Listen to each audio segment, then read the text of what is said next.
Empty tracks, carriages at a standstill. The signs of yet another train strike. Now it's the turn of the driver. No pay rise in 3 years, they say, so time to take a stand. On the picket line at Piccadilly in Manchester, some of the 500 drivers striking in the region. Dave's been working in the rail industry for 32 years and says this is the most challenging time he's faced. I'm angry that we've had to get to this position. There's no need for it, because there could have been discussions taking place and matters could have been resolved without the need for strike action.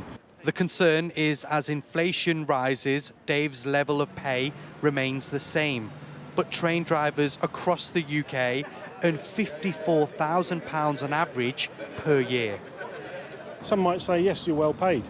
We have got a good standard of living, but it's because over many, many years we've negotiated on our terms and conditions, our flexibility. We need to get a pay rise to protect ourselves from the cost of living. Thousands of drivers across 9 companies agreed 2 weeks ago they'd strike for 24 hours after a deadlocked dispute over pay and conditions. We told both the government and the companies back in February of this year that all bets were off because of the change in the cost of living crisis. Everyone's ignoring us. Some people in the Department of Transport think that they can modernise the railway, which basically in their terms is get all the productivity that they want for nothing. But with strikes comes disruption, from football to cricket matches, summer getaways to the everyday commute. Tens of thousands of people impacted. Like Casey, who today should be at his friend's wedding. We did not realise the full extent of the strike and the fact that the main station in our city would be completely shut down today.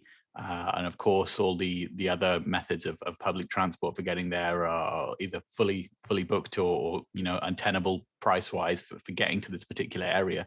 So it's very frustrating to have to miss such a pivotal moment in some of our friends' lives.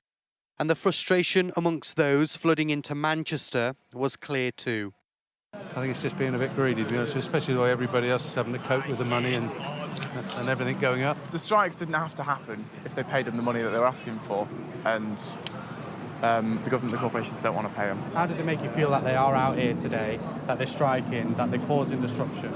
Because they can't be bothered doing anything else, that's why. Well, they're brainwashed, even at that age. It's a bit unfair on everyone, isn't it, really? I don't think anyone wins. The Transport Secretary says the unions are hell-bent on causing as much misery as possible and believes pay rises can only be funded by reform. And so with no signals of positive negotiations, a chance for this situation to change seems far off.